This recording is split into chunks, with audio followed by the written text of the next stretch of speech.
Hello and welcome to Wednesday's Granada Reports. We are live across the northwest. Good evening, thanks for joining us. Here's what's coming up on tonight's programme. An inquest hears about the last moments of Melvin and Adrian, the two worshippers killed in a terror attack on their synagogue. We're live with the latest. There are people waking up here this morning with absolutely nothing left. Feeling grateful and safe, how Michaela from Cheshire escaped from Melissa, the hurricane which hit Jamaica.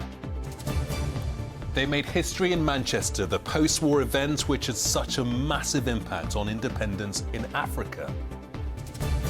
Remembering the Rovers, the Blackburn legend sharing memories with some of his biggest fans. That's the spirit. Crowley's taken for a spooky stroll round Rochdale. And I'll have some headlines about our October weather so far and bring you a very busy and blustery forecast to see us into November.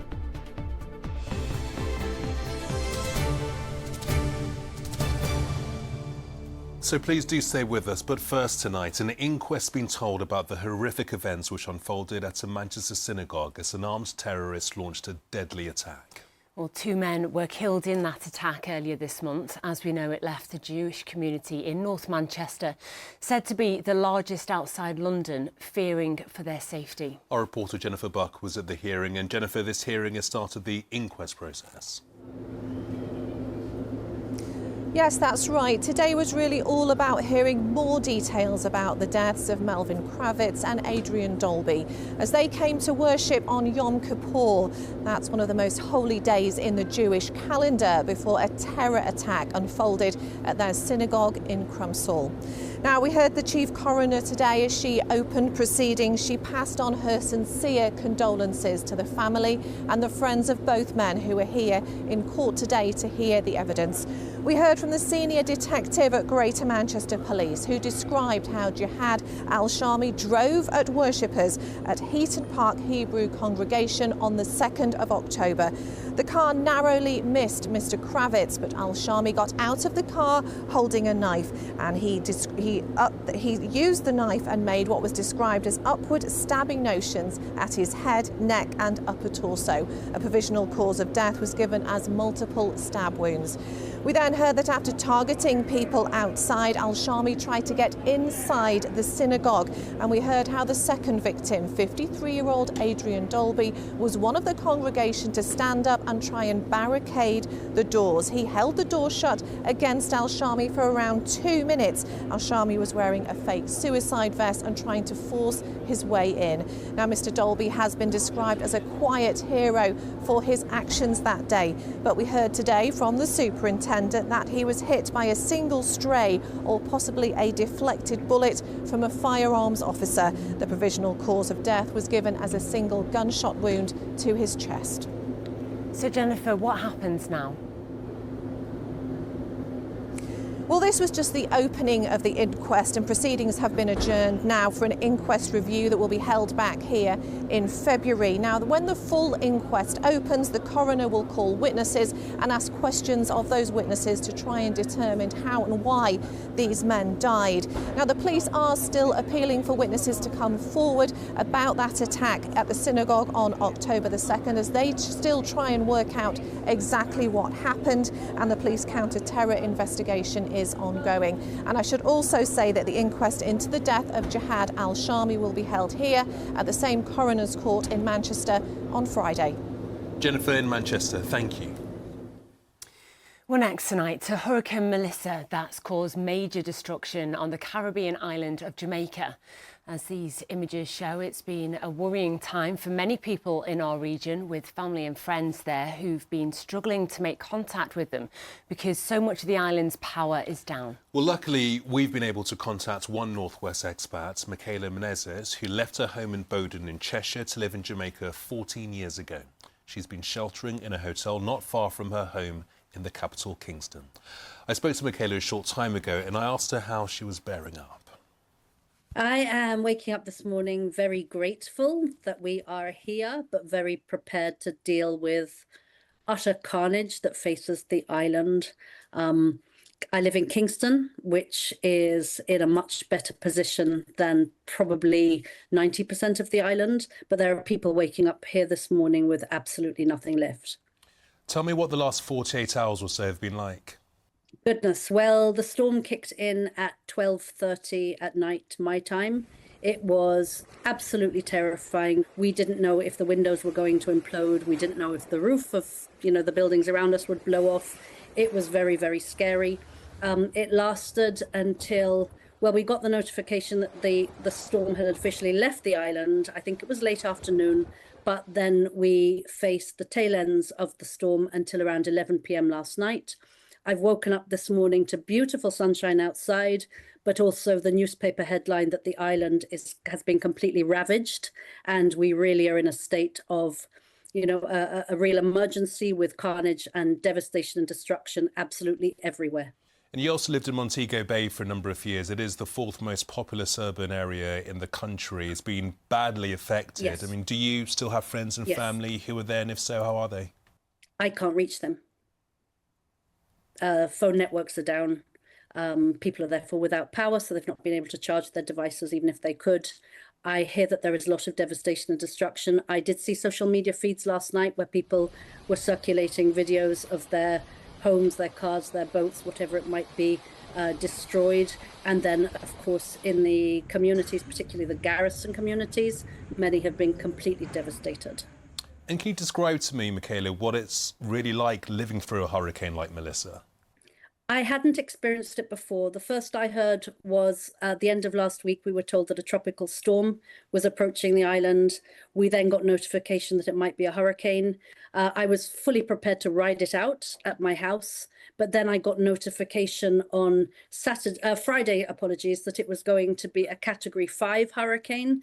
I took the decision on Sunday morning to book a hotel for my family and I. Coming from the UK, from Cheshire, hurricane management isn't part of my DNA, and I didn't really want to test it as a mother to two children. So I checked into a hotel, I put my dogs in kennels, and we are here now the day after the storm, waiting to find out what happens next. And I guess the irony is that you left the UK largely for the better weather, and you've literally found yourself in the eye of the storm. Yes, I have. Although I have had 14 fantastic years in Jamaica, Jamaica is more than the sun. It's a fantastic nation of very strong people, very resilient people, and it's the resilience that will take them forward now. Yeah, I've no doubt it will continue to be a fantastic country. Michaela, stay safe, look after yourself. Thank you very much for your time. My pleasure. Thank you. Well, there's more about Hurricane Melissa on the ITV News straight after us. Here's Lucrezia with the details. Coming up on the ITV Evening News, Jamaica declares a disaster after Hurricane Melissa ravages the island, inflicting widespread destruction and devastation. The sex offender Hadish Kibatu was given £500 to speed up his deportation from the UK, Downing Street confirms. And fans rallied to support Sheffield Wednesday amid hopes of a takeover bid after the club goes into administration. Join me for those stories and more at 6:30. Well, next to a health story with particular interest for people of Jewish heritage. That's because of an NHS pilot scheme into a specific rogue gene that can cause cancer with people of Jewish origin especially at risk. Yeah, the gene is known as JBRCA, pronounced BRCA. There's a saliva test to screen for it, to which 37,000 people have responded. But that's only around 7% of potential population affected. People with a Jewish parent or grandparent are being urged to sign up. And for context, there are an estimated 500,000 people with a Jewish grandparent. But the closing date to request a test is this Friday, October the 31st. Our reporter Tim Scott went to meet one woman who was able to take action when she was diagnosed. Sasha still misses her sister Simone. She was diagnosed with aggressive breast cancer when she was just 30 years old. She messaged and she was like, guys, I've got breast cancer. So my instant reaction was stop it. It's not funny. You're 30 and you don't think a 30-year-old gets breast cancer. She's like, no, I think I do. And then you go into shock mode. Simone died 2 years later. As if that wasn't hard enough, Sasha then found out she was also at risk of contracting the disease. She, like her sister, had a mutation of her BRCA gene, which can cause cancer and is 4 times more prevalent in families like Sasha's who have Jewish heritage. We have chromosomes, 23 I think. A specific chromosome will have a mutation in it for the BRCA1, and it's a different chromosome for BRCA2. And the difference will be things like the prognosis, say, or it could even be the treatment you get if you get cancer, or the prevalence of cancer. Knowing she had the BRCA gene mutation, Sasha elected to have a hysterectomy and a double mastectomy. It's such a huge thing to go through, Sasha. How did you get through it? For me personally, I was watching a sister go through horrific, brutal chemo. And you just thought, if I can stop myself getting that, and she was very much like, crack on, you know. Yeah. Sasha is now urging people with Jewish heritage to take a simple NHS saliva test, which can detect the abnormal BRCA gene. Ultimately, if you find out you're BRCA positive as a woman, you know actively you need to do something. And this is why it's so important that it's a simple test, so simple. And it's a huge piece of news to find out you have it, if you have it. But if you have it, knowledge is power, and then you can do something about it. Applications to take the test can be made through the Jewish BRCA website, but registration ends this Friday. Sasha hopes her story will encourage people to get tested and perhaps save lives. Tim Scott, ITV News, Stockport. Yes, as Sasha said, it's a very simple test, and there's more information on our website about the screening programme and how you can order that saliva test before the Friday deadline. Just head to itv.com/Granada.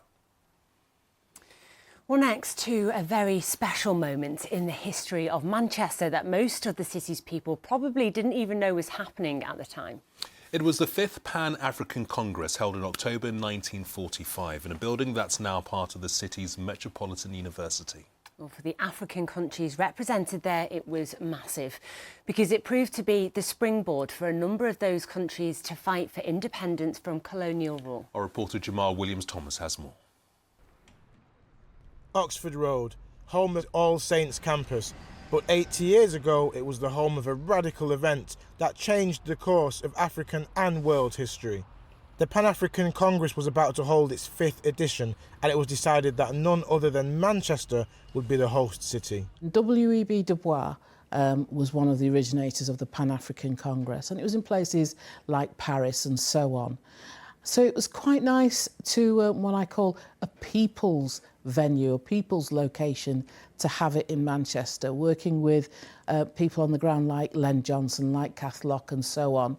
So in 1945, when these African-American, Africans, Caribbeans and Black Britons came together to talk about moving forward, to drop the shackles of imperialism, to drop the shackles of colonialism, for doing things for themselves. It was the heartbeat of a lot of things that happened and the trajectory, and it happened in Manchester, so proud.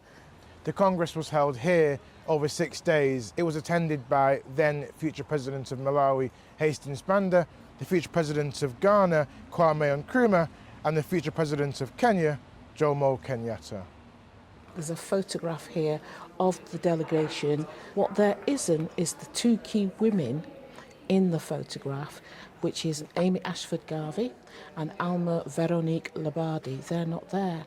But on further inspection, there she is in the background, continuously, such an activist, such a campaigner. There she is in the background. There is very little in the way of footage and photos from the event, but earlier this year, writer Zodwa Nyoni and director Monique Tuko brought the Congress to the stage with the play Liberation. It's straddling the factual and the fiction. Where does the drama lie? What are you trying to pull out of those performances? And what are you trying to tell the audience? What are they supposed to leave with? And I think it was very easy for people to come and be like, okay, so these are the facts, this is what happened, these are the dates, and maybe these are the policies and the kind of the ideas that came out. But hopefully people left thinking, oh my God, that character's really interesting. He then went on to go and transform his country, or I didn't understand this in terms of the role of women in the movement as well. And also, you know, the trade union history of Manchester and workers' rights and the intersection of like socialism and all of these ideas coming together 80 years ago, and just how influential it was. It was noted that when looking for a place to host the Congress, Manchester was the obvious choice. But people come here to make a difference, people come here to make a political statement, but also it challenged racism before the Pan-African Congress came here to Manchester. So Manchester still is the place to be, activists, and stand up for people and their rights. While the event is not one of the most known in Manchester, it is certainly one of the proudest. Jamal Williams-Thomas, ITV News, Manchester. Really fascinating stuff. Absolutely is, yeah. On to sport now, and a chance for Liverpool and Manchester City to shake off their weekend defeats. Hi, Chris. Yeah, there's nothing like a cup run to get you back on your feet, and Liverpool especially could do with a League Cup lift after their 4th straight loss in the Premier League. Tonight, they're at home to Crystal Palace, hoping to book their place in the quarter-finals, while Manchester City travel to Swansea, determined not to lose focus against a Championship club. We prepare the same way, incredible focus, and even I would say sometimes even more. The tendency, I think I have the duty responsibility that make them feel the players through my body language or through the commitment for the game, what do you have to do? If they see me, I don't care, so they will feel it. And that didn't happen in the past. Never happened, it never will happen. In last night's action, Accrington and Tranmere shared the points in their League Two survival scrap. Accrington were first to strike, raising the hopes of the home crowd, but they had to settle for 1-1 in the end, with Rovers equalising in the second half. Accrington now 1 point above the drop zone, with Tranmere 3 points above them. Barrow's Georgia Stanway took her tally to 26 England goals as she wrapped up a comfortable win for the Lionesses. Her late penalty was her second goal in 4 days for England, who bounced back from their defeat to Brazil with a 3-0 win over Australia. In Rugby League, Salford have been given another stay of execution by the courts. They face being wound up over an unpaid tax bill of around £700,000. But their case was today adjourned for a third time. The club, which has another 2 weeks to secure the necessary funds, said today they're working tirelessly to ensure a positive resolution. Well, next to the Blackburn Rovers legend, who's been helping some of Rovers' more vulnerable supporters. Derek Verzakely, an Ewood Park hero of the 1970s and 80s, has been visiting the club's Remember the Rovers group, which helps fans cope with dementia and loneliness. And he told me about the impact those sessions are making. Derek Verzakely spent 18 years in the heart of Blackburn's defence, winning 2 promotions, including the 3rd Division title 50 years ago. Memories he's been reviving in those whose recollections are fading. And you knew then that this was going to be something special, you know. Do you see, when you speak to some of the people here, the impact that it has on them, being able to reminisce when perhaps other parts of the memory are fading? Oh, definitely, yeah. You know, they'll remember things that I was doing 50 years ago, playing football, that I can't remember. There's no doubt about that. You know, they'll remind you of a game you played where you've scored an own goal maybe, or scored a winner. That was against Burnley, that. It all comes flooding back to them, and it's great that, you know, they can find from somewhere, you know, the memories that they had. Well, Stuart, suffering from Alzheimer's at a very early age, when he was about 60. So obviously he's going downhill. But you put a photograph in front of him now of Alan Shearer, and you point at Shearer, that's Shearer, and there's just a glimmer, there's a spark, and we get to see the Stuart that we know and loved. With quizzes and chats on past matches, they've been finding that spark in supporters for the last 6 years, including one of Derek's old teammates. Former player and coach Tony Parks has been known to drop in since his Alzheimer's diagnosis 5 years ago.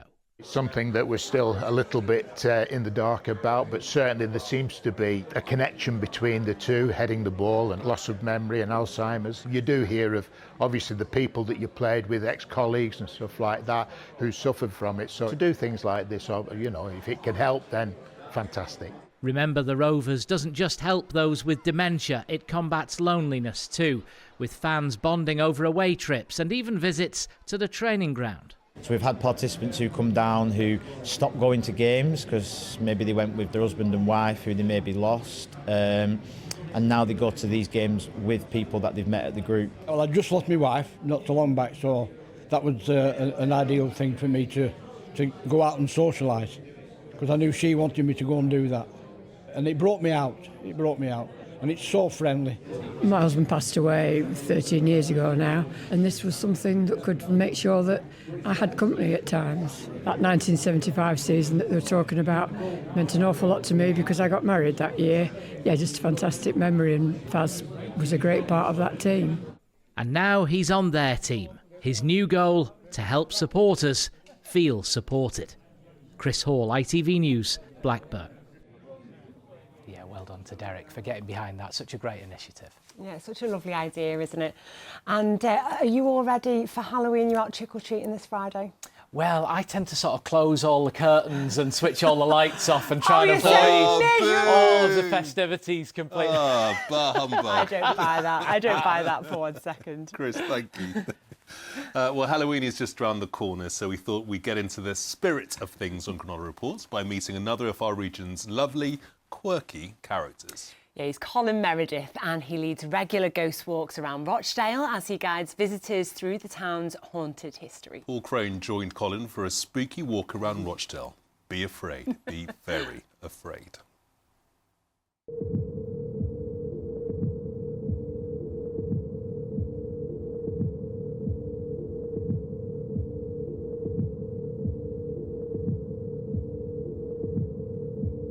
Welcome to Rochdale Ghost Walks. Now 15 years of spooky stories. Paul, what you doing? You frightened me to blooming death. Sorry. I don't know, jumping out like that. Colin. What's going on? And once actor Colin Meredith had recovered from his ickle fright, off we went around the town of Rochdale on his popular ghost walk alongside his spooky sidekick. Here we are at the Reed Hotel, where in 1798 a coachman was crushed to death when the coach from Liverpool came to unload their luggage. As he took it off the back of the coach, it was a wet, stormy night. The horses reared up and crushed him to death. Let's carry on. Yes, Colin has the ghostly gift of the gab. We take people all the way around the town centre to the haunted places of Rochdale, and there are plenty. But before we could catch our breath, it was time to move on. Sorry about that. Anyway, it's time for haunted location number 2. Here we are at the bank. This passageway, where the ghost of Margaret Jones haunts this passageway forevermore. Colin does the ghost walks all year round, and his Halloween spooktacular takes place on Friday at 8 p.m, starting at the Bound pub. And no ghost walk would be complete without a visit to the famous town hall. Here we are at Rochdale Town Hall, where on our ghost walk we go down the lower chambers to the old police cells, which are haunted. We were helped by this book by John Cole, the local historian. So all the stories are absolutely true, and people love to be frightened by true stories. And don't forget, it's all in fun, and you'll soon find you get into the spirit of things very quickly. No, stop this. This is a serious ghost walk. You're ruining it for the children. I've got a reputation in Rochdale. Go on, off, go on, Paul. Paul Crone, ITV News, Rochdale. Amazing. I thought he was doing a brilliant job there. What was a spooky psychic story? Like, what was he doing on his day off? You'll have to go on the tour and find out. Come on. Well, let's see if the weather's just as shocking. Here's Nick with the forecast. Mum, wet wipes, toilet or bin? Bin. Why? United Utilities sponsors ITV Granada weather. Hello, it's been a mixed picture today. Showers moving in now after what's been a mainly dry and bright day. Lovely view of Lancaster here from Heather earlier on. And before we look ahead at the forecast, a look back at what October has delivered for us so far. It has been warmer than average, noticeably cloudier though. In fact, at the end of September, we had all of our average sunshine for the entire year already. So the irony is we've now had one of our cloudiest Octobers. Near average rainfall, There is a bit more on the way though. Low pressure never very far away for the rest of the month and into the start of November. This rain will move in tomorrow, and then just further systems rattling through. Strong winds at times, so there will be drier, brighter, quieter moments in between. Reasonably quiet for much of the day today, though things really have changed now. Strong gusty winds, plenty of showers moving on through. They are going to fade along with the breeze a little bit for the second half of the night, allowing temperatures to drop a little bit lower tonight into low single figures in the very coldest spots. Sunrise tomorrow just after 7 a.m, your sunset at around about 4:45. Let's take a look ahead into tomorrow then. A fairly chilly start, a bright start. It will all change. Cloud increasing. We'll start to see some outbreaks of rain around about lunchtime into the afternoon. Heaviest and most persistent across the Isle of Man, with strong winds, possibly gales will start to develop. But wherever you are, it will turn more blustery through the day, and highs of around 10 or 11 degrees Celsius. Further rain heading through later in the day and into the night. Showers following on behind. It is milder for Halloween on Friday, but we'll be dodging some heavy downpours. That's your weather. See you later. Cleaned up well. United Utilities sponsors ITV Granada weather. Well, I hope your pumpkins are well and truly prepared. We'll see you tomorrow. Bye-bye. Bye-bye. They'll be very sunny.